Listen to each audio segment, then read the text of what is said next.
Blood stains his arms. Strategy fills his mind. Ed Rothstaylor stands before his companions, declaring they'll split into two groups to face the nightmare ahead. The game guide forums can't prepare them for what's coming, a creature so powerful it nearly killed them all before. This isn't a walkthrough anymore.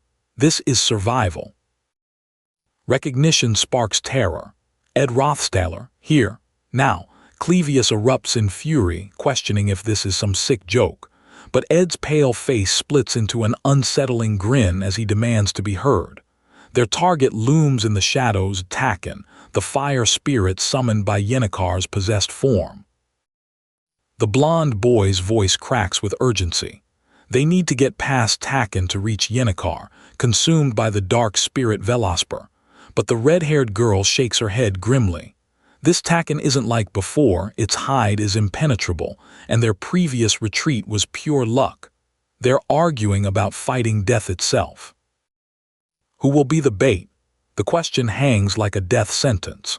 The blood-stained boy raises his trembling hand, volunteering for what might be suicide. But his companion in the red jacket immediately refuses. They can't sacrifice anyone. Fear and determination clash as they debate who should face the fire spirit's wrath. The blonde boy insists he has a plan to distract Takan, but his companions recoil in horror. Lortel and Glenn refuse outright. They'd rather die here than face the monster. The pale-haired girl interrupts with tears in her eyes, acknowledging their fear but revealing the larger stakes involving the royal empire. The plan crystallizes in desperation. Clevius, Lortel, and Ed will lure Takan away while others rush to the communication hall.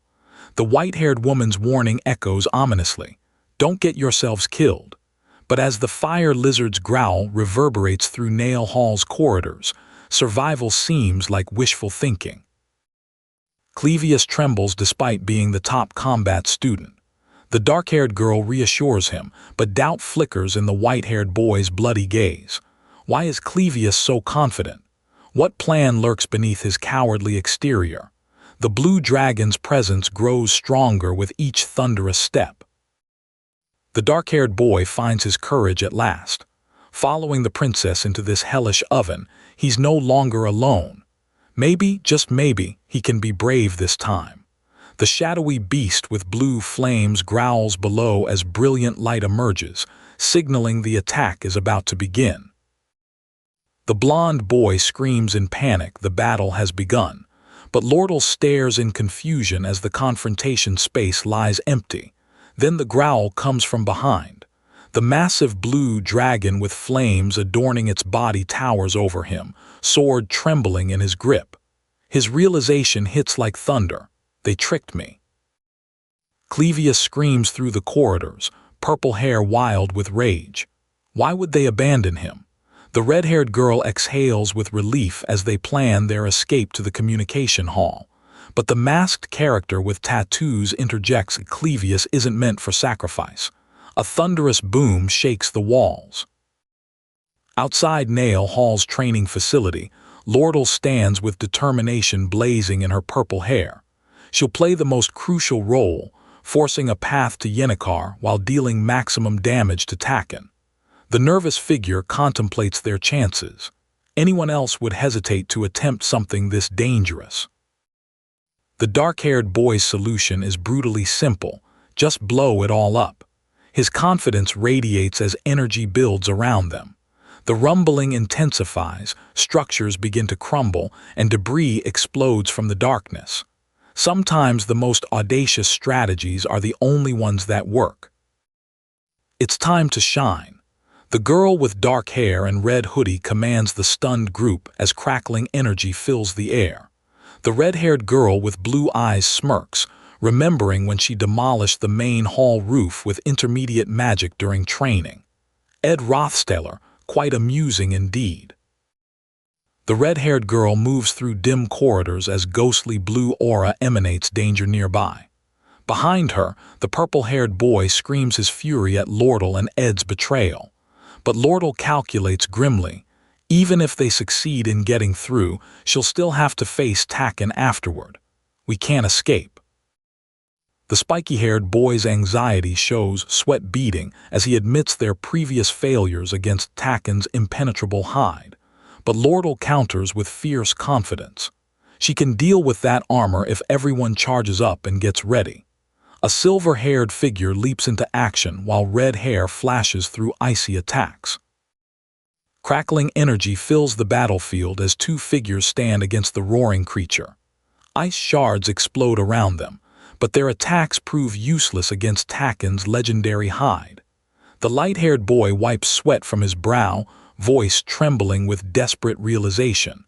What we need is overwhelming firepower. The blond boy hangs upside down from his companion's shoulder, dizzy and confused. Why is the ground wobbling? Let him sleep more, he pleads. The dark-haired figure in the floppy black hat carries him through the magical arena environment, urban elements blurring past as urgent inscriptions hint at the challenges ahead. Lucy dozes peacefully in her witch's hat and dark robes, completely oblivious to the chaos. Through all of this mayhem, she was napping because she had to stay away from the main storyline. Belmaya grows anxious as Yennekar's condition worsens, but Lucy only stirs at the smell of jerky. Urgency explodes through Nail Hall. Eat quickly. There's no time to be picky when they're aiming for the burning lizard. The blonde character reflects on military training, wondering if he can throw her that far. The masked figure in gray screams for everyone to get down as panic erupts.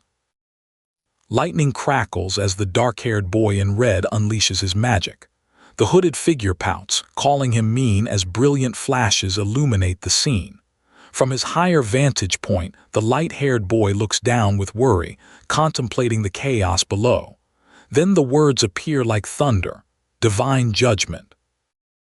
Purple energy erupts with a deafening boom as the blond boy screams in terror, grasping desperately while falling. Another character emerges with intense determination in their gaze. This is the crucial moment. Takan, the high-ranking fire spirit with impenetrable hide, has ruled this battlefield. Until now. The massive serpent-like creature stands among crumbling structures, its menacing laugh echoing through the destruction. But Lucy's high-level magic has done its work. Takan's legendary hide is finally cracking. The determined figure leaps forward in billowing white, ready to seize this once-impossible opportunity. I'm taking the kill. Soft pastels frame a mother's embrace as she tells Yennekar how proud she is of her daughter. Friends gather, praising her as the class's hope, the only one who gave proper training. Their love surrounds her like a warm blanket. But the final panel shifts to darkness, Yennekar consumed by ominous purple energy. A bloodied hand grips broken glass as the explosion tears through the battlefield. The dark-haired boy stands with his red-uniformed allies, ready for the final confrontation. Then she appears, light pink hair framing a deceptively sweet smile. I should greet them with my usual smile, she thinks. Welcome, she whispers as darkness looms behind her. Purple energy and shadows clash as the demonic figure spreads dark wings. The pale-haired boy in his blood-stained shirt dashes forward desperately. The fight against Velosper has begun at Nail Hall. His shoe skids across the surface as he races against time. The red-haired girl asks about Lucy, who's rolling around elsewhere in disorder. The black-haired girl suggests slashing the creature's neck, frustrated that her ice magic proves useless. The blond boy trembles, calling for help and apologizing repeatedly in his panic. But the red-haired girl steps forward with fierce confidence. Trust me, she declares. I'll end this. Just slow down Takan for me. The pink-haired girl in her dark uniform smirks as she talks about investments. The light brown-haired boy stands thoughtful yet defensive. This isn't gambling, he insists. She retorts that investing is her specialty as glowing ice crystals form around her hands. The power dynamic shifts as magical energy builds between them. The character in blue steps onto the circular platform, declaring they'll leave their part to their companion. As they move forward, another voice calls out in resignation, Whatever, I'm out. But a thunderous roar from the massive, shadowy figure reminds them both. We're at the end of our rope. Agonized roars fill the chaotic battlefield as the light-haired boy hurls a glowing green orb with desperate intensity.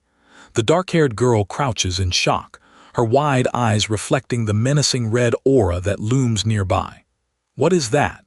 She screams as swooshing sounds punctuate the air with deadly promise. The black-haired girl expresses frustration as the timing remains off. Anyone would be distracted by this horrifying sight. The blonde boy acknowledges their weakness and vulnerability to physical attacks while channeling crackling magical energy. As flames burst with a thunderous F-whoosh, she commands, "Now." Lortel doesn't miss her chance. Purple and green energy swirls around her as she prepares to strike, her blue skirt whipping in the magical wind. The sound of skidding echoes as another character responds in kind, and the same goes for me. The arena pulses with escalating power as the final confrontation begins. The blue-clad figure channels swirling green energy with practiced confidence. I've used this magic attack thousands of times by now. Wind slash cuts through the air as the shadowy beast with purple accents roars in response. The collision creates a fierce storm of magic and fury as their powers clash violently. Victory notification blazes across the battlefield. You have defeated the high-ranking fire spirit Takan. Spirit contract unlocked. The blonde boy with his blood-stained shirt sits wearily among the ruins, looking up with exhausted relief. "Ah, Taylor," he whispers as glowing panels announce his newfound ability to contract with spirits. Massive claws arc through the air with a devastating slash as the explosion tears through debris. The blue-haired boy descends with sword in hand, determination blazing in his expression. He really is the protagonist. Someone observes as crackling energy fills the air and the battlefield crumbles around the heroic figure. Bright pink energy fills the background as the battle concludes. It's over, the tall platinum blonde man observes with stern indifference. Lortel sits with her legs pulled close, worry etched across her face as she processes what just transpired. His words echo grimly. I've met many who talk about putting their life on the line. Under autumn trees, the red-haired Lortel confronts the blonde boy about his lackluster response. We just went through a life-threatening event together, and that's all you have to say. She introduces herself properly. I'm Lortel Kenhaland. He shakes her hand simply, while coins in his other hand reveal he won their bet. The fiery-haired girl smirks with authority. You had your guard down. Now you owe me. Ed appears anxious as she declares she'll see him again, treating him like an old acquaintance. His internal monologue betrays his reluctance. I don't want to get involved with her. The sunset casts warm light over their tense exchange. Shadows stretch as one character acknowledges their debt. The blonde man in white accepts their gratitude graciously, but the black-haired boy in red erupts with fury. Taylor, don't trust this terrible person. He'll betray you again. The pale girl and others dismiss his warning as the sunset creates a dramatic backdrop. Elvira's bright red curls bounce as she teases about denying contributions. Everyone knows Lucy and Taylor played huge roles, but you're embarrassed about your own achievements. The brown-haired girl protests why everyone's taking his side. The narrator reflects warmly on their shared experiences amid the ruins at sunset. The narrative reflects on personal growth as characters face their obstacles. Isla grows stronger for Taylor's sake, her determined green eyes blazing with resolve. Penia matures to become the ruler she's destined to be, while Ziggs forges his own path within civilization. Warm light bathes them in hope and determination. Clevius finds confidence in himself against the sunset backdrop, while Elvira realizes life isn't just about fun and entertainment. Lortel reflects introspectively on her way of life dedicated solely to making gold. They are all main characters who play their given roles in this vast, interconnected story. The red-haired character looks contemplatively at the illuminated tree, admitting they turned away. The blond man holds a rock amid crumbling structures as chaos echoes around them. I was never able to come back here when I played the game, he reflects, stepping cautiously through ruins toward a mysterious locked cabinet. This was where Lucy was napping during joint combat training. The blond boy feels something missing as he interacts with the wooden chest, making it clunk shut. To put the spotlight on the protagonists, someone had to stay backstage. A mysterious girl with long red hair peeks from inside, blood on her hands, whispering an eerie hee-hee. The shadowy figure with disheveled reddish-pink hair rests with a sinister smile. The blonde character with striking blue eyes reacts seriously as someone asks what made Yennekar lose control. A character in brown offers a theory. I caught a glimpse of Yennekar's room once. Darker secrets begin to surface. Yennekar's cluttered desk reveals the crushing weight of expectations. Despite its size, there's no space for books, only gifts and motivational notes that feel like massive boulders. Every item was sincere appreciation, but the writing pinned to the wall weighed her down. She could have avoided this burden, but she never did. Yennekar appeared innocent, like a fairy-tale girl who could never do wrong, desperately trying to repay everyone's appreciation.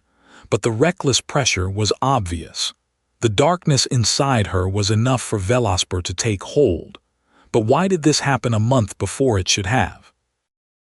Lucy's decisive victory made everyone fans of Yennekar instead. Her contract with Merelda succeeded because she visited the northern forest so often. In the tranquil woods, Lucy admits she's a little hurt that everyone forgot about her amid the chaos. The blond boy understands. It was nice and cozy here. The character reflects on running amok on such a grand stage, but now that it's over, no one cares anymore. Another responds sadly, it's your own fault. They didn't expect to be found so quickly, wanting to stay hidden longer. The deeper intent emerges. They wanted to save Yennekar in the future. The majestic spirit wolf with shimmering blue fur delivers its request to the blond boy. It wanted him to prevent this from happening to Yennekar. But there's no way. He's the only one who knows the future. The wolf figured he was the person who didn't seem to care when everyone else was fawning over her. Yennekar's tragic fate unfolds. Consumed by a dark spirit, she destroyed the education district. But her journey was beautiful because of the effort she put in. Studying day and night, meeting encouragement with smiles, trying her best when no one was looking. Hey, Yennekar, someone approaches with comfort. You did great, but will it be enough? As the final curtain falls, Ed stands backstage with his warm smile, watching Lucy emerge in triumph. The crowd erupts in applause for the heroes who saved the day. But their victory completely overshadows what truly happened to Yennekar, the real final boss of Act 1. Behind the bright lights and cheering, darkness lingers. The pink-haired observer agonizes over their endless cycle. They've replayed Act 1 countless times, trapped in repetition. But today, something changed. For the first time, they can see the spirits surrounding them, ethereal creatures that were invisible before. A revelation dawns in this mystical space. Ed reflects on achieving proper closure, his spiritual abilities reaching new heights. His spiritual resonance and understanding both hit level 10. The fire spirit Elgo, wind spirit Drias, and the majestic high-ranking wind spirit Merelda all show interest in him. 10 days have passed since Yennekar's disciplinary hearing. At the formal hearing, Yennekar pleads guilty with her head bowed low. Her friends and professors leap to her defense, voices raised in passionate outbursts. The palace declares she won't be charged with attempting harm against the imperial family. PENIA testifies that VELOSPER mind-controlled her. Relief mixed with consequences. The elite company covers reconstruction costs in exchange for reduced customs taxes. The muscular enforcer stands ready with his sword as the verdict comes down. Starting next semester, Yennekar faces probation and suspension, harsh but not expulsion. The sound of justice echoes with a resounding bang. Celebration fills the air as the older man beams with joy. But Clara and Amidst notice Yennekar's downcast mood, too much weighing on her mind. They strategize their intervention, surrounded by sparkling decorated pastries. Their mission: lift her spirits without mentioning the glass incident. Time to step in. Clara and Amidst gear up in their matching red outfits, ready for action. Yennekar bursts with energy, shouting, "Let's do this!" But the pink-haired girl contemplates deeper questions about the difference between liking and loving someone. The boys exchange awkward glances as emotions complicate their festive gathering. Yennekar reveals she had a significant dream recently, her expression mixing contemplation with guilt. In the vision, she crouched in a flower-filled meadow, holding a bouquet. A handsome boy in blue military uniform appeared on a white horse, calling her name. Sparkles danced around this magical reunion. In the dream meadow, Yennekar playfully places a flower crown on Ed's head, their laughter echoing. But when discussing her friend's feelings, she becomes serious and cautious.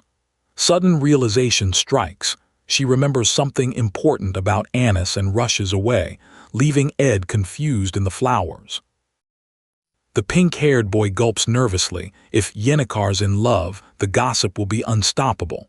Clara gestures confidently, explaining that being true to your feelings is best. The girl nods, realizing Clara's wisdom about stopping rumors. Clara prepares to leave for Ophelie's hall to write her suspension report.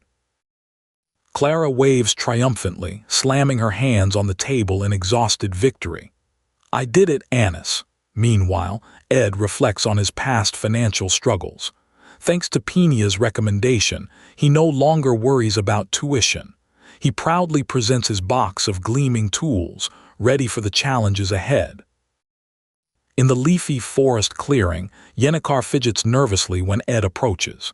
He greets her hesitantly, noting her probation is over.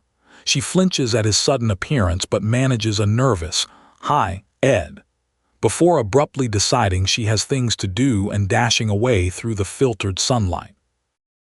Ed, the terrible person who somehow drove away the indomitable Yennekar. Pretty amazing in a twisted way, but he pushes those thoughts aside. Time to focus on building his cabin. He finds a perfect shaded spot and starts flattening the ground with determined swings. Day 3, gathering lumber. Day 6, end of semester evaluations show improvement in written exams, though practicals still need work. But Yennekar keeps avoiding him, her friends Clara and Amidst shooting warning looks. She covers her face in distress whenever she sees him. Something's definitely wrong. Clara wonders if anyone has trained their wind/attack as diligently as she has. She's almost gathered enough wood for the cabin. Semester break begins, allowing her to spend all day at camp. But when she checks her snare trap, she finds Lucy caught in it, sound asleep. Day 30 brings disaster. Belle arrives with her supply basket as one of Ed's pillars collapses, bringing down the exterior wall with a tremendous crash. Yennekar panics and flees when she spots Ed with her friends at the Commercial District Bakery. Ziggs comes to help salvage the situation. Ed and Taylor work together on the cabin construction, Ed wielding his hammer with precision. Taylor asks about nail placement while Ed reserves space for a chimney. Day 45 marks real progress, but as Ed steps inside the completed frame, something goes wrong. A thud echoes. Someone has collapsed. Ed surveys his crude log cabin with quiet pride. No flooring, still drafty, but it has walls and a roof. Close the doors and the bugs stay out. His crafting skills increase with this 4-star difficulty achievement. As twilight settles over his woodland sanctuary, night creatures chirp their approval. Clara celebrates finally having a house. She plans flooring, walls, furniture, a fireplace, and a fence. Maybe even a small shed for tools and firewood. A loud bang interrupts her daydreaming. Ed chuckles that it's not a cat tower, his laid-back humor cutting through her rising excitement. Belle waves cheerfully at Yennekar in the sunlit clearing, her face bright with excitement. She visited Master Ed's campsite and saw something astounding. He built an impressive cabin all by himself. The maid brushes another girl's hair as they marvel at Ed's unexpected craftsmanship skills. The reddish-haired girl blushes deeply, whispering her amazement at Ed's handiwork. She didn't expect him to be so skilled with his hands. The blonde boy awkwardly agrees. It's only natural to be curious about a cabin in the woods. Her admiration is palpable as evening light bathes the forest. The pale, pink-haired girl hiccups nervously, explaining the spirits only mentioned it in passing. When Ed takes off his shirt, those back muscles are really prominent. The confident girl with the military cap dismisses talk of spirits. The ethereal atmosphere sparkles with unspoken attraction and flustered energy. Clara's eyes widen with excitement. Would she like to see inside? It's just a log cabin, but still. Yes, she responds eagerly. She questions if he made everything himself, admiration clear in her voice. The campfire crackles warmly as sunset paints the sky behind them. Belle cradles her steaming cup, speaking earnestly about owing everyone a huge debt. The princess, Norlet, even friends offering tuition money, how can she repay them all? Yennekar watches thoughtfully in the firelight. His simple wisdom cuts through. If you can't, just don't. She gasps at this revelation. The reddish-haired girl stands surrounded by scattered toys, feeling trapped by her friend's constant attention like a prison. She holds her cup seriously, offering sanctuary. If he ever wants to be alone, visit any time. She'll let him be. The campfire crackles as they share this intimate moment. Yennekar's face brightens with genuine happiness. That makes her really happy. Ed responds earnestly. If he finds himself in trouble, he hopes to turn to her. And when he does, he promises to help her too. The campfire's warm glow illuminates their mutual pledge of support. Ed contemplates what kind of bind he might face. The campfire smoke drifts toward the starlit sky as the second semester approaches. They're getting close to Act 2 of the game now. Heavy rain begins falling, transforming the atmosphere. An old structure emerges through the downpour, and ancient secrets stir. Belle stands in the darkened academy, her blue uniform casting shadows. She speaks of something expensive at the center of an incident that will sweep across the whole academy. By the campfire, she thanks Yennekar for his supportive words, then declares with quiet confidence, "That won't be necessary." The brown-haired boy grins casually, warning Taylor about the challenges ahead. "It doesn't have anything to do with me, but it will definitely suck. Good luck." His relaxed demeanor contrasts the ominous title card revealing Opheles Hall drenched in rain. The Gothic building looms with foreboding promise. Elite students enjoy unmatched privileges, preferred seating, meals on demand, personal maids. But as semester break ends, torrential rain sweeps Velar's southwestern region. The academy provides carriages and boats for returning students, but only for Opheles Hall residents. Class divide becomes a weapon. The blonde boy's fist clenches in fury. Students who brave the rain to reach campus, anxious about demerits for tardiness, finally snapped at this inequality. One holds a flaming torch as rage spreads. A proposition letter offers aid to Opheles Hall students. The rain becomes a symbol of injustice. The red-haired girl at her desk realizes the situation is worse than expected.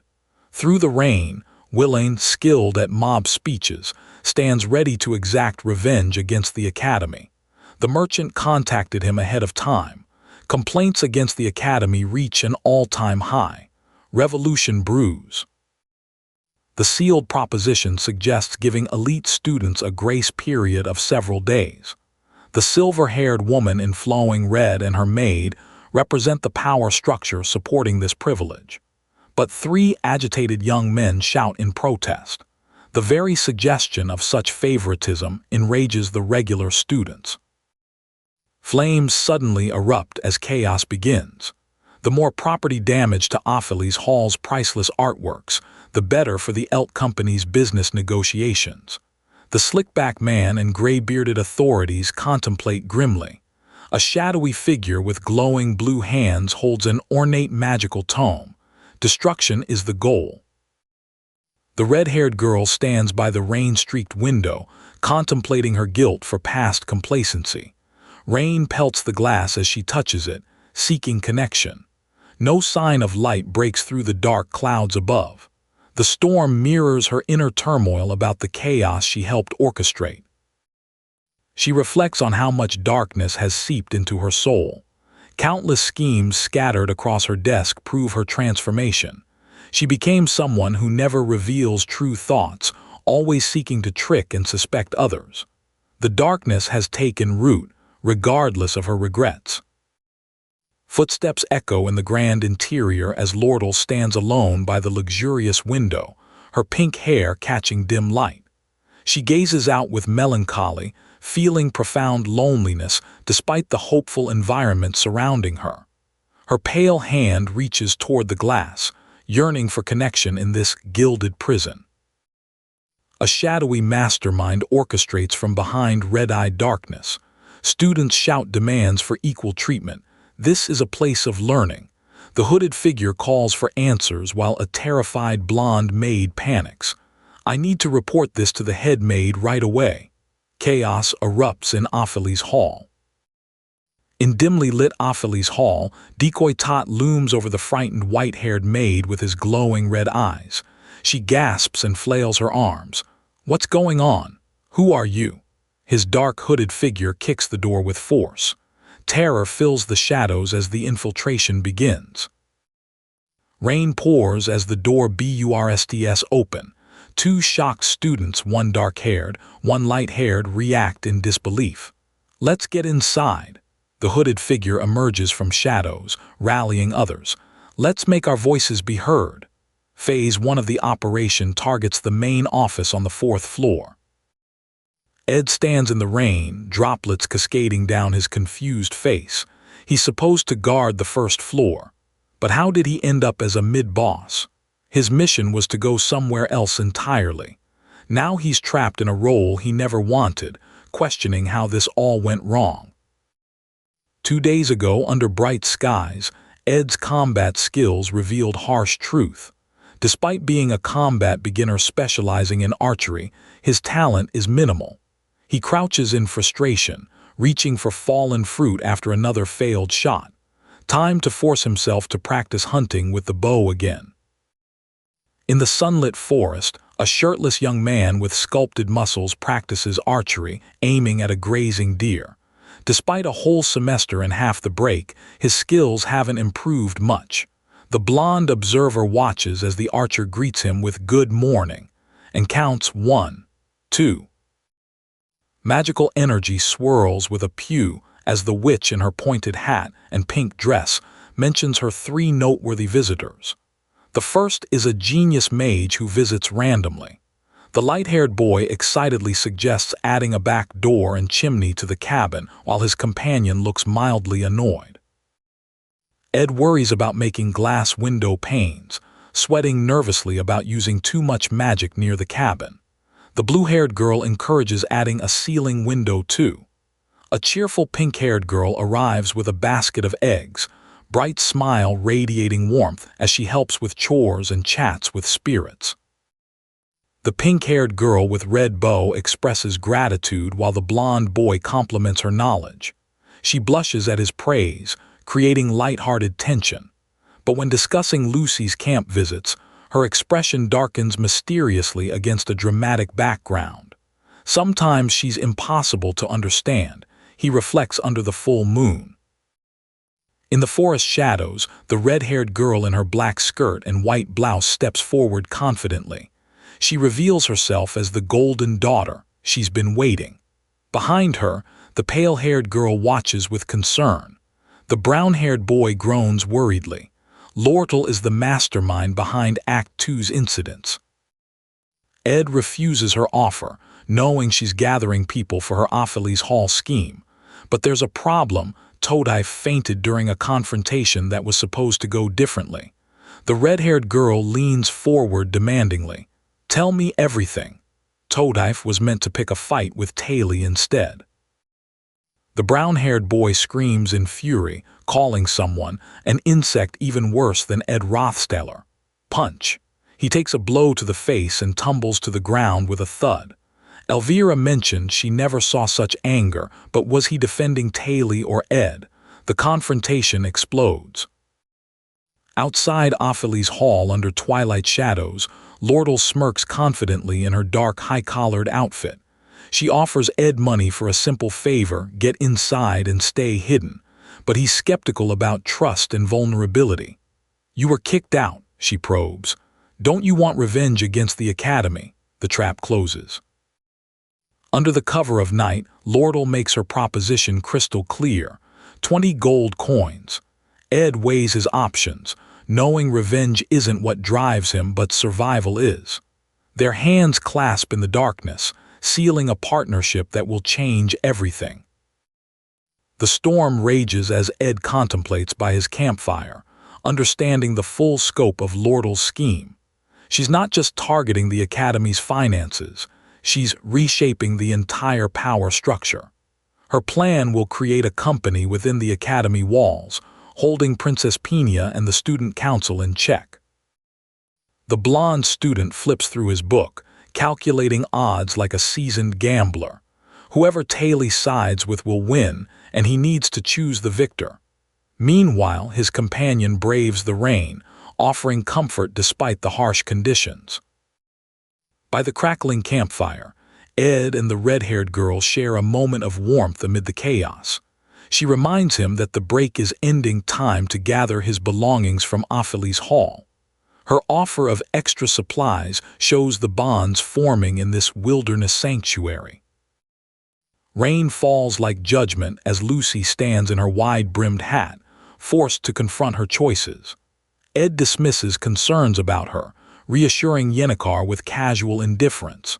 But the pink-haired girl's narrowed eyes suggest deeper connections lurk beneath the surface. Ed's thoughts turn tactical as he considers Yennekar's precarious position at Opheles Hall. The occupation will trap students with ward spells, but Yennekar can escape on her own. He asks her to meet him at the Rose Garden tomorrow night. Her blush reveals the romantic implications. Uncertainty clouds the blonde boy's features as he struggles to explain the inexplicable. The conversation turns to getting someone out of Opheles Hall before the rain stops. As she dashes away with a flower, he sighs, longing for clear blue skies. D0, 9 p.m. The clock counts down as Ed reflects by his dying campfire. The forest will smell like fall soon, the break is ending. He knows he needs more training, more control over his anger. Self-awareness grows in the flickering light. Water drips from Ziggs as he emerges from his bath, surprised by Alika's emotional reaction. The urgency escalates when a hooded figure bursts through the rain. A worried maid asks about her colleagues. Something is terribly wrong. The trap springs into motion. Most servants gather for the head maid's false announcement, while only a skeleton crew remains operational. The head maid, bought off by Lortel, has orchestrated this perfectly. A cloaked figure receives his requested item as Opheles Hall darkens. Thunder crashes as angry students mass outside the imposing stone structure. Their shouts echo with righteous fury, demanding equal treatment, fair grades, answers to their grievances. The powder keg is about to explode. The doors swing open like an invitation to chaos. Willing leads the charge through the rain-soaked entrance, his companions wide-eyed with shock and exhilaration. The doors have opened. Let's take over Opheles Hall. The occupation begins. In the pouring rain, a nervous student confronts Ed Rothstaylor, the person Lortel recruited. Through trembling words and past misunderstandings, truth emerges. Ed's calm demeanor contrasts with the boy's emotional revelation about judging him by rumors alone. In the dimly lit corridors, servants execute their plan with cold precision. Willing takes the blame while chaos unfolds upstairs. A maid flees desperately, but there's nowhere to run. The higher-ups are already trapped in their meeting room. Ward SBELLS activated. The protection meant to shield students now becomes their prison. Everything unfolds according to script as a confident figure observes the flashier-than-expected chaos. The mastermind's plan exceeds even his own expectations. Rain soaks through everything as Lortel emerges from the shadows, confirming her trust in Ed. His socks are drenched, his patience thin with the endless downpour. But the blonde boy's striking blue eyes hold questions. She was watching from outside all along. The nervous student calls out for Ed in the ornate corridor, his footsteps echoing ominously. When he asks the unthinkable question about killing, the cloaked figure's flat no hangs in the air like a verdict. Lortel's laughter rings hollow as she admits her own darkness, never killing, but committing acts almost as terrible. Her desperate flight through stone corridors, papers burning, coins scattered around her isolation. Survival demanded sacrifice of her soul. The Golden Daughter, Lortel's infamous title earned through blood and gold. She knows better than anyone that she deserves no pity for her choices. In the Grand Hall's shadows, she searches for something, or someone. Ed. Ed's words cut through her defenses like a blade. She needs to take responsibility for her actions. But Lortel denies seeking salvation, her slight smile masking deeper pain. The rain pounds against the windows as she apologizes for her uncharacteristic vulnerability. Time runs short as Lortel prepares to fulfill her part of the plan. Her footsteps echo through the debris-strewn room as the white-haired figure slumps in exhaustion. The overloaded ward spells at Opheles Hall await her manipulation. The fourth-floor boss materializes in crimson energy Takan, a nightmare of power and rage. Ed stretches casually in the dim room, his plan crystallizing. All he needs now is Taylor's dramatic entrance. Some sacrifices are necessary for victory. The Rose Garden at night, a carriage approaches with ominous clip-clop of hooves. Yennekar worries about Ed's knowledge of this late visitor, clutching his apologetic note. Her heart pounds with possibility. Could he be planning something special for her? Guilt gnaws at Yennekar as Merylda shares news of Ed's many visitors: Lucy, Princess Peenia, Belle, Ziggs, even Lortel. The fact that most were girls creates whispers and speculation. She continues to wait in the shadows, tormented by uncertainty. Yennekar second-guesses her flower clip choice, wondering if Cosmos would have been better. Rain pounds the Rose Garden as she makes a desperate decision, charging into Opheles Hall despite the chaos. But is this the right choice?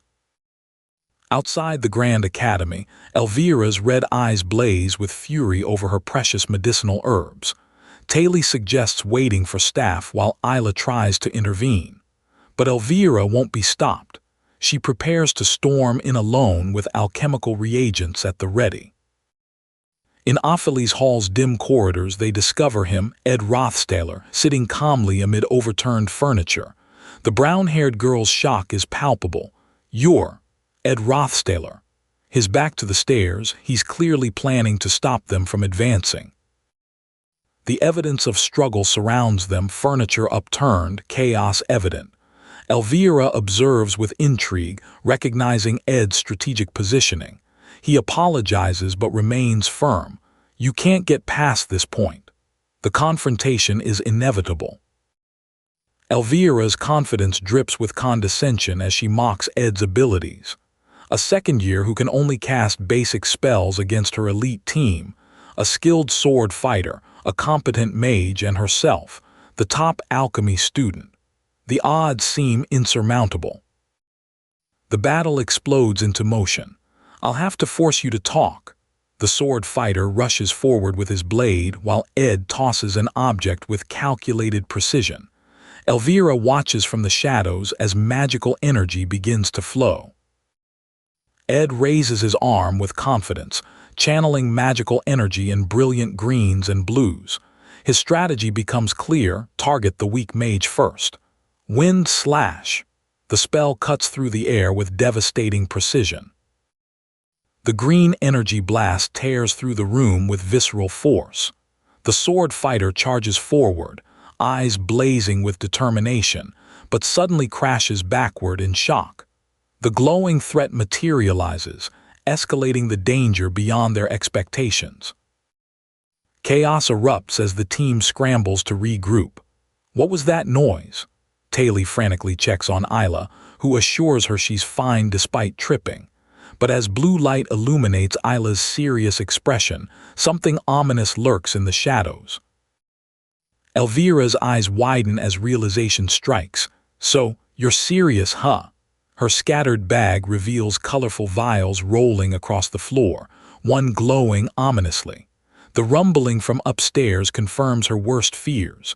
Something critical is happening above. Elvira reaches for her magical artifact, a bandaged sphere pulsing with power. Ignite! Fire erupts around her with devastating force as she casts flare. But as flames consume everything, her expression shifts to concern. This is bad. The boy emerges from the inferno, his dark hair and red jacket singed but his resolve unbroken. Ziggs, you should have told me. The realization hits. Ed's skills extend far beyond mere magic. He rises from the flames like a phoenix. Elvira kneels amid chaos, her red hair wild with disbelief. As the top alchemy student, she never expected to need defensive magic items against someone like Ed.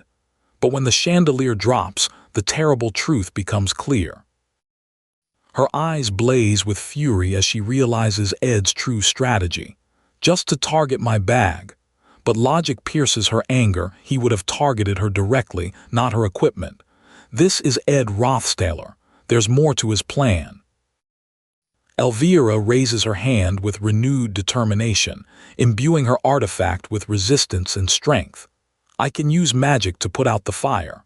The mystical emblem glows as she prepares her counterattack, channeling power through crackling flames. Isla screams in terror as shadowy magic overwhelms her inexperience. Get it together, Isla.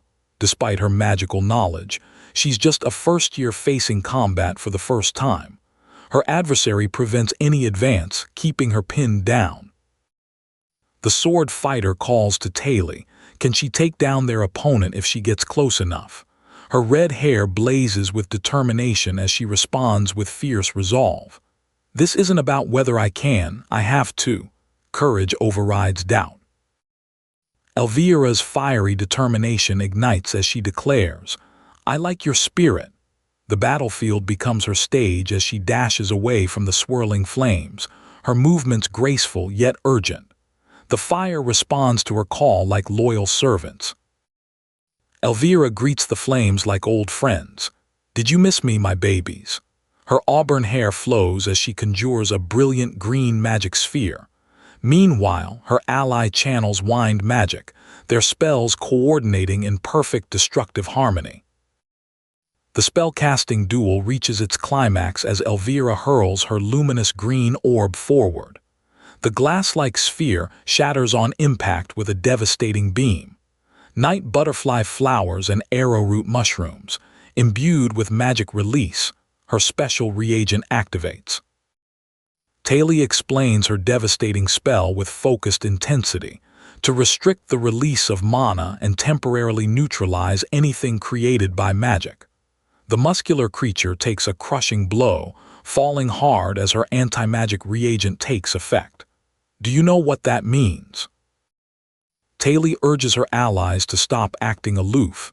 They have a fighter on their side. Elvira realizes in astonishment that Ed, a mage who can't use magic, is trying to run away. As Taylor dashes forward, Ed grabs her arm urgently. The muscular ally crashes backward as explosions send fiery embers scattering across the frame. Bubbling sounds mix with crackling flames as the intensity reaches devastating levels. His glowing orb prepares for one final, potent attack.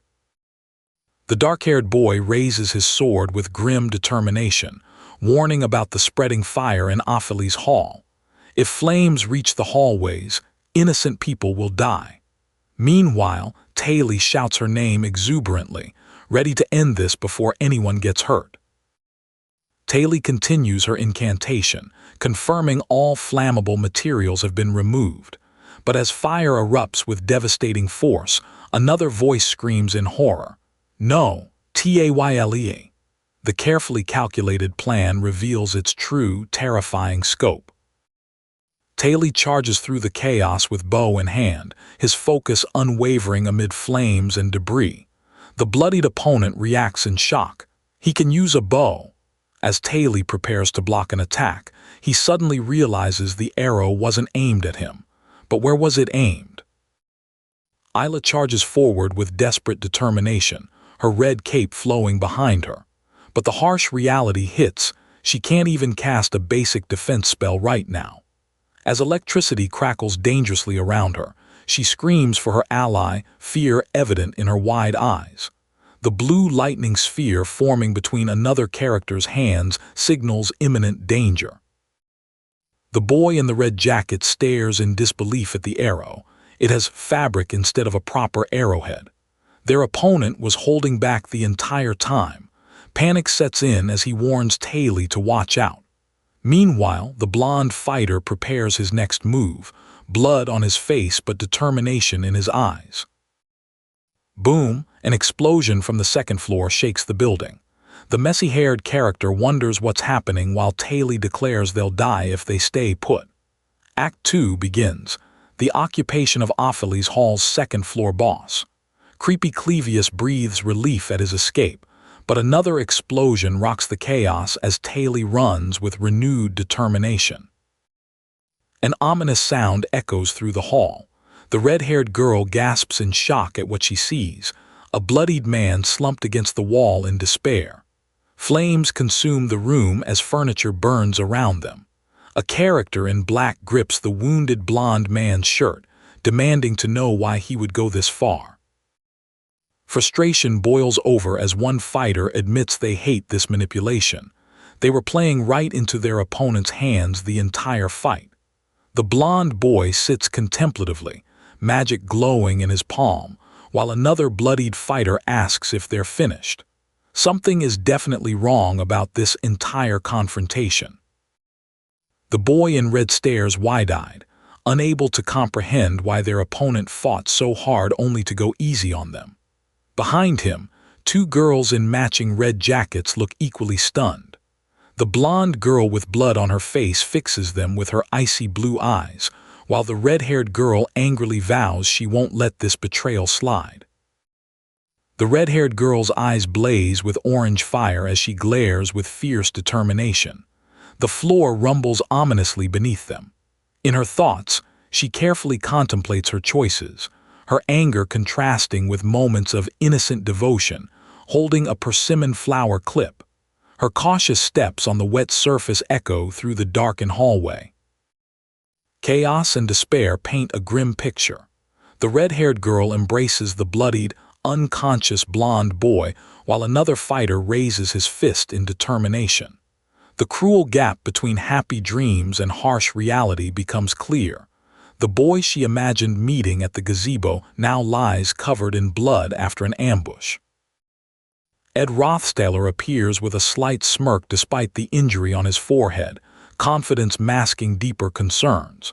A note mentions someone might be late, hinting at urgency. The emotional bond between characters becomes evident as trust, something taken for granted, faces its greatest challenge. The Glasgow incident's shadow looms over everything. The blonde girl with braids promises to help, her warm smile contrasting the growing tension. She worries about Ed fighting alone while she fretted over which hair clip to wear. A hand clenches tightly with crushing intensity. The girl with glowing red eyes demands answers about what everyone is doing, alarm spreading across her features. A boy in a red hoodie consoles his distressed companion about the invasion of Ophely's hall by hostile students. Taylor interrupts aggressively, her fiery red hair matching her fierce demeanor as she declares the pink-haired girl an enemy. The atmosphere grows heavy with an ominous rumbling, suggesting impending danger as tensions reach a breaking point. Yennekar staggers forward, blood staining his white shirt as he calls out urgently. The red-haired girl braces herself anxiously while chaos erupts around them in vibrant, swirling colors. The sound of shattering fills the air as feather-like objects drop dramatically, signaling a significant magical event unfolding before their eyes. Ethereal spirits of all four elements surround a powerful figure, mid-ranking elementals answering the call. Taylor, with pink hair and determined expression, pleads for just 1 minute. Ed insists they need to retreat, recognizing they can't overcome this overwhelming force. Their opponent represents a power beyond their current capabilities. The magical battle intensifies with blurring effects and clashing colors. Ed Rothstaylor stands as the top student of the second-year magic department, his muscular frame radiating power and anger. Taylor frantically tries to snap him back to reality, warning they need to escape. The shattered windows tell the story of recent devastation. The ominous warning echoes. Some students could get hurt. A boy in a red hoodie brandishes a flaming sword, showcasing his determination. Taylor, true to her nature, never backs down from obstacles, her fiery spirit contrasting the icy field surrounding her. The truth becomes clear. Taylor was destined for a main character's life. Yennekar grips his injured, blood-stained arm as he calls out that they should have gone upstairs when he first told them. The light brown-haired girl responds incredulously to his contradictory instructions. A fiery figure looms in the background as smoke and explosions create chaos. The urgency mounts as Yennekar insists they follow him to the second floor. Swirling elemental energy creates a battlefield of raw power. The red-haired girl mocks the injured blonde boy's confidence, baring her teeth as she questions how he can stop all those spirits when he can barely stand. He apologizes for slicing her bag and tells her to grab her reagents. The sound of rushing action propels them forward. A whoosh of magical energy announces Ed Rothstaylor's dramatic entrance. The dark-haired character with piercing red eyes extends their hand assertively, surrounded by power. Ed steps forward cautiously, his muscular frame evident beneath his casual shirt. The character insists Ed step aside while they handle the situation, confidence radiating from their every gesture. Ed grimaces, his bloodied shirt evidence of recent struggle, insisting others don't have to bear this burden. The pale-haired girl with animal ears looks surprised and anxious. A panicked boy floats, overwhelmed by unseen forces as he struggles against hands on his shoulders. Yennekar pleads for help dismissing the spirits as chaotic winds make it impossible to stand. Shattered glass crunches underfoot as three characters react in stunned disbelief. He actually stopped her. The blonde boy, battered and bloodied, urgently tells the small pink-haired girl to hurry upstairs. Another injured character staggers, insisting they probably won't have much time. The chaos-filled room echoes with the sound of danger closing in. In the flickering light, the pink-haired girl calls out for Ed with desperate urgency, asking why he keeps getting hurt and reminding him to seek her help. Ed, bandaged and calm despite his injuries, explains he had his reasons but promises to stop getting hurt. He reassures her he'll handle those who harmed him when the time comes. Ed steps forward assertively, recalling the massive carriage he saw racing through the rose garden. The golden crown on that carriage draws his attention, a symbol of power and authority. The narration reveals this crown belongs to the leader of the elite company, connecting to Lortel's dark family history. A hand adorned with multiple rings adds mystery to the unfolding conspiracy. The fake boss emerges as a troubling reality. King Elite, a man with dark hair and ornate rings, holds a playing card with a subtle smirk. His early arrival at the academy signals escalating stakes, something significant happening outside their field of vision. Flickering candles and shadowy figures create a foreboding atmosphere as the conspiracy deepens. Rain drenches Opheles Hall as two girls discuss the obviously evil and wicked student of the forest. The red-haired girl in her short skirt and the brown-haired girl in her long red garment debate whether he's really anyone's type. Meanwhile, a bandaged boy reflects on recent rejection, the emotional weight of their conversation hanging heavy in the rain-soaked atmosphere. The pink-haired girl gazes intently, contemplating the distance between herself and another, speaking of shared experiences of rejection that will follow them throughout their lives. The head maid stands confidently among her servants in the opulent halls of Opheles Hall, her 20 years of dedication finally rewarded. A drawer filled with gold coins symbolizes the sacrifices made for influence and power. The pale-haired girl reflects on finding another person like herself, someone who discarded principles for wealth, bound by loneliness. Coins cascade onto a small figure in red who walks away, disconnected from the riches around her. People frantically reach for gold in the darkness, highlighting the moral dilemmas of those who seek wealth from the slums. The heavy atmosphere hints at impending strategic maneuvers. A character with pink hair stands by the window, warning that someone will run amok and destroy Opheles Hall. Two figures move cautiously through the corridor, one in a flowing dress, another in a dark red suit. The red-suited figure grips a dagger, preparing to clarify their intentions. Everything seems to be going according to plan as they play their part as the scared, unknowing student. The red-haired girl declares with fierce determination that they are not the same, her weapon ready for confrontation. The stern white-haired figure challenges her about opening her heart to family and dying in solitude. Outside, rain pounds the grand building as a voice mentions keeping up the pace. Creepy Clevius appears menacingly, evoking fear with his terrifying presence. The group captures Clevius as he attempts escape. Kelly, the maid, appears distressed as she confesses her failure to Miss Iris about the job entrusted to her. The group dashes urgently through the ornate halls of Opheles Hall, determination driving them forward. A red-haired girl suddenly screams in shock, her face filled with alarm at some sudden, disturbing event. Chaos erupts as voices scream, "Run away," while rumbling shakes the building. A character panics, crying they can't control the situation and need saving. This was Elris and Lortel's plan all along. They deliberately left the crystal ball that activates the ward spells in the control room. The self-defense wards meant to protect students have become dangerous weapons in the wrong hands. A roar of chaotic energy races through the air with swirling red power, dangerous loaded weapons in the hands of a child. The sounds of clashing and impacts echo ominously outside. A red-haired girl in an edgy outfit expresses urgent concern, shouting about what's happening beyond these walls as the situation spirals out of control. A character in red warns that the building might collapse at this rate, questioning what the maids are even doing. Students who remained calm are now breaking into panic as windows shatter and chaos reigns.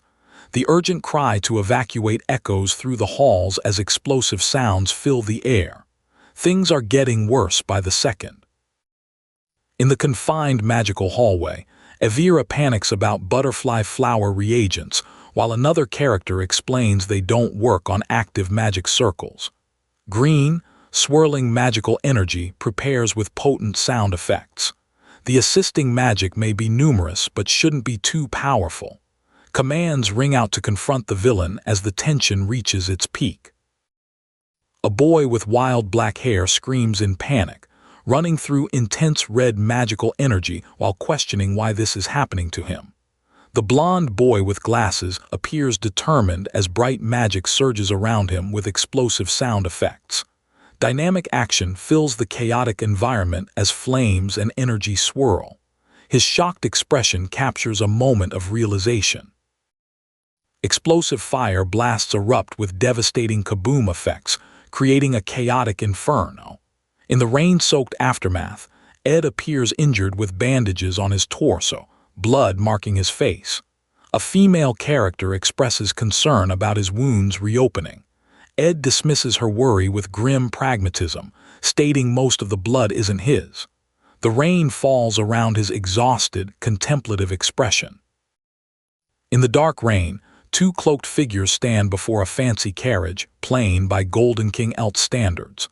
On any other day, he would travel with a parade of dozens of carriages, but today he seeks to remain quick and unnoticed. Elt sits comfortably inside, well-groomed and distinguished in his fur-lined coat. A character holds a burning flare signaling urgency in the shadows. Under heavy rain, a figure steps from the carriage, prompting questions about his presence at the academy. The timing seems calculated. He waited for Opheles Hall to be partially destroyed before making his move.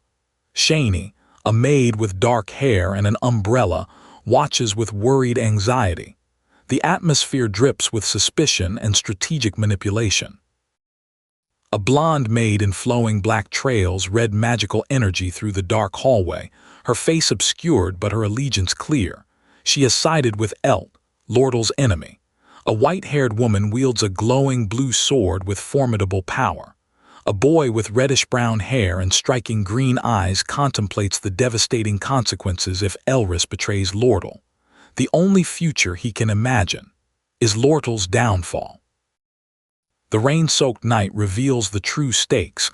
Lortel plays a huge role in the political struggle, but Ed cannot take over her position.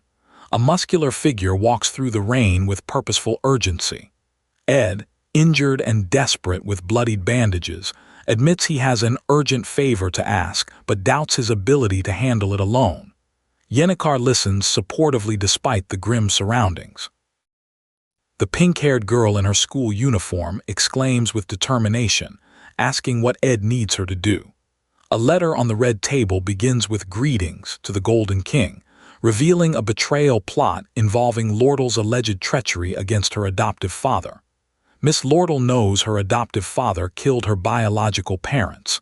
A shadowy handshake with Lortel underlines the secretive, dangerous conspiracy. In the expansive, dimly lit room, a well-dressed man with ornate rings addresses shadowy figures. He declares the negotiations about the sage's sealed tome are merely a ruse to lure Elt away from the main branch, while disaster strikes the academy. He has stolen secret documents from Lortel that prove everything. Nothing in this world comes without a price, he warns ominously. Elris, head maid of Opheles Hall, brandishes her sword in the dark hallway, her red hair and green eyes radiating authority. Her previously sent letter reveals manipulative intentions regarding various organizations. The amount of gold deposited in specified shelters will determine her actions.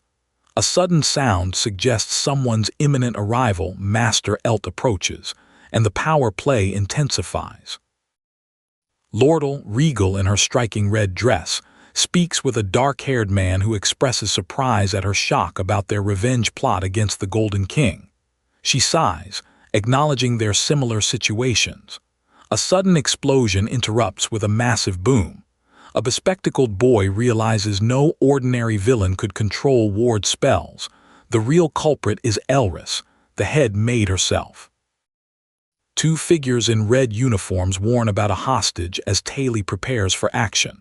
Lortel, with her long red hair and school uniform, declares she's fine despite identifying the mastermind behind their troubles. The urgency to stop the antagonist becomes paramount. Lortel responds to Taylor with growing alarm, the stakes rising as danger closes in around them. In the shadowy room, a red-haired woman asks what happened with urgent concern. She reflects on how pathetic she must look before dashing away, shouting, "Lortel," in desperation. The threat of Golden King elite approaches while a hidden figure plans to take someone down. She moves swiftly, thinking about contacting others as the danger draws ever nearer. Elris races through the shadowy corridor, her red hair flowing as determination fills her eyes. She needs to send off the evidence hidden in her room before avoiding capture herself. Everything depends on her now. Her thoughts reveal a lifetime of betrayal and misunderstanding, yet she pushes forward. No one in the world understands her, but she's prepared for this moment. The red-haired girl struggles with her emotions, admitting that breaking down doesn't suit her at all. She gathers her resolve, knowing she needs to do what she can. Against the backdrop of menacing flames, she makes her decision right now. She has to run. Her determination cuts through the despair as action becomes her only option.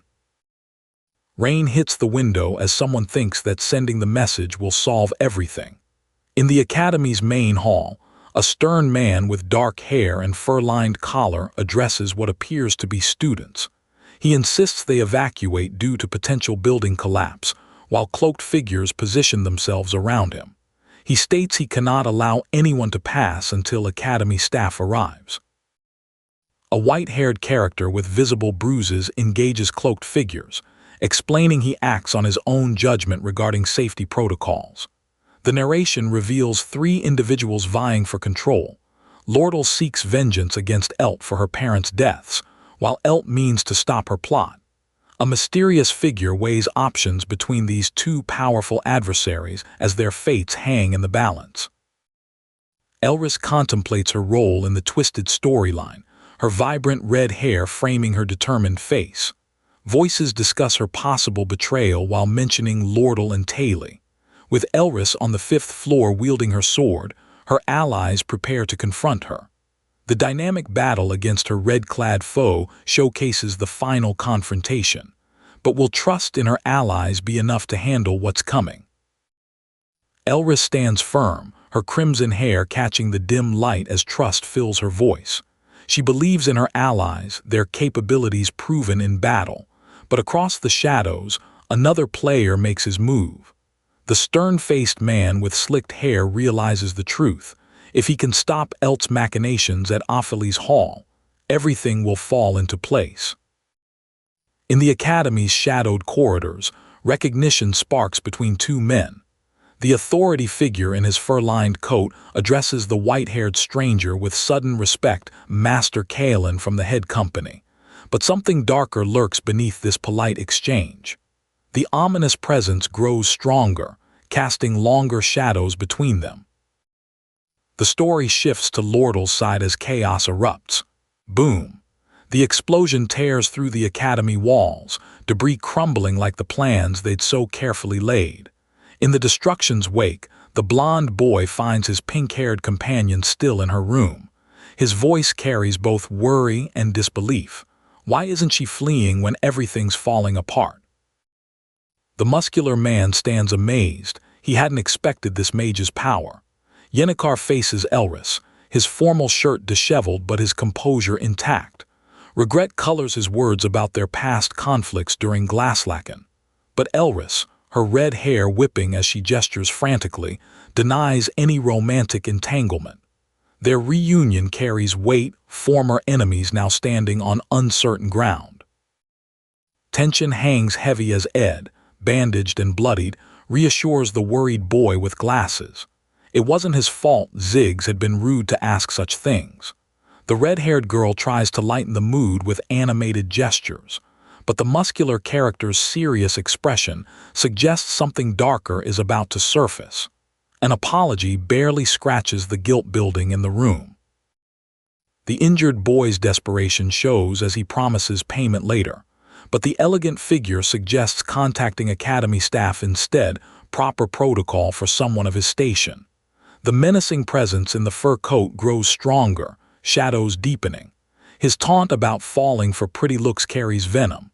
Power games are being played, and trust is the currency being spent. The dark-haired man's warning cuts through the tension. That girl has the nature of a fox, ready to betray at the first opportunity. As her father, he knows her treacherous heart better than anyone. The stylish man tries bribery, offering twice what she promised. but there was no gold offered in the first place. The web of deception grows thicker with every word. The order comes swift and deadly, get rid of him quietly. No witnesses, no mercy. The light-haired figure dashes through the shadows as weapons flash around him. Swoosh, whoosh. His pursuers close in, but then green energy erupts. Magic crackles through the air as new players enter this deadly game of cat and mouse. Ed's concern shows in his messy blonde hair and uncertain posture. Someone promises to check the situation, just buy them time. The red-jacketed figure's confidence blazes as bright as the flames erupting behind them. These students shouldn't be underestimated, they declare. But as fire consumes the background, time is running out for everyone trapped in this inferno. Blood streams down his face as Ed's thoughts turn to finding Lortel. She needs to know what's happening. The red-haired girl in her black cloak appears through the smoke, asking if he was trapped.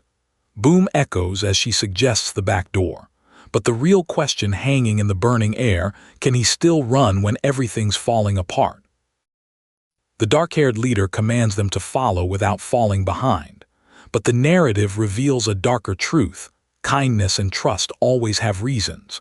Charal, the receptionist, hopes for profitable information. Cadden, the tavern worker, beams because Lortel brings generous tips. Even the green parrot has learned to love her presence. Every relationship built on hidden motives. Time runs short as they dash through darkness.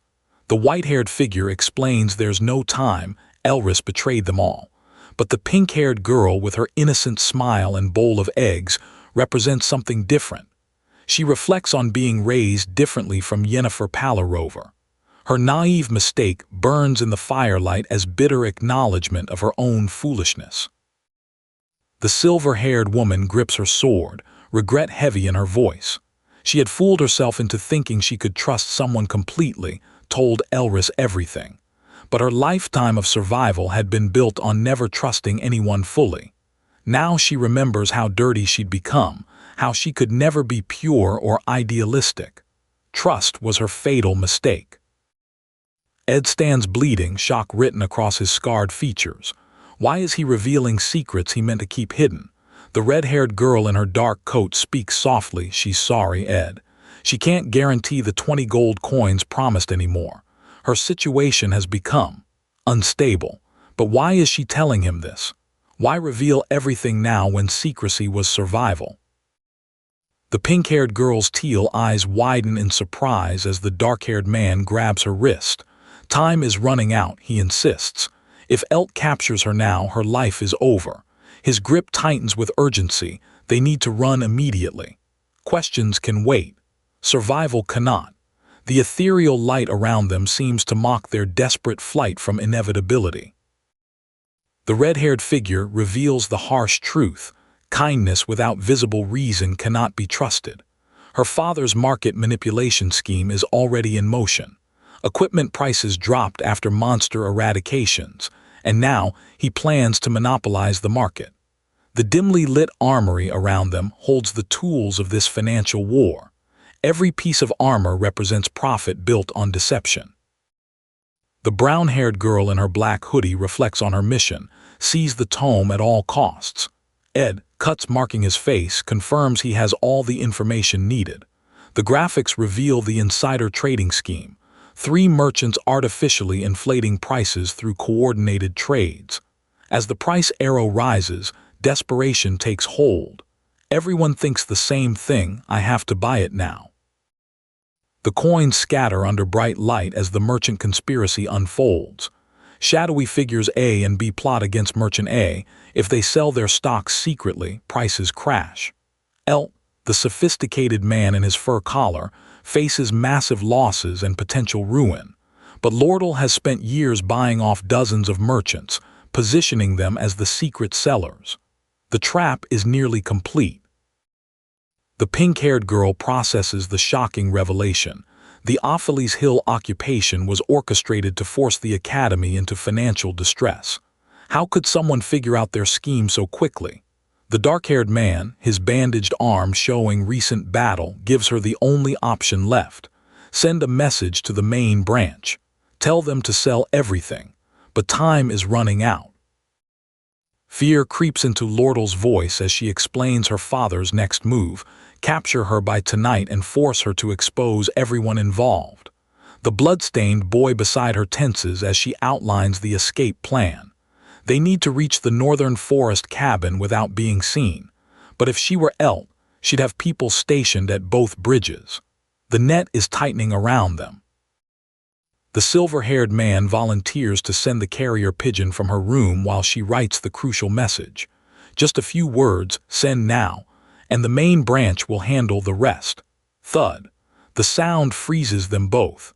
Someone stationed outside the back door. Their carefully laid plans face another obstacle as the enemy closes in from all sides. Hope flickers in the red-haired girl's green eyes as she remembers believing she could entrust everything to Ed. But Ed sits bloodied and distracted, pain etched across his features. When she asks why he's going so far to help her, his groan speaks of both physical agony and deeper torment. Some burdens can't be shared, even with those willing to carry them. The pink-haired girl stands alone in the academy's grand hallway, her black dress making her seem fragile yet determined.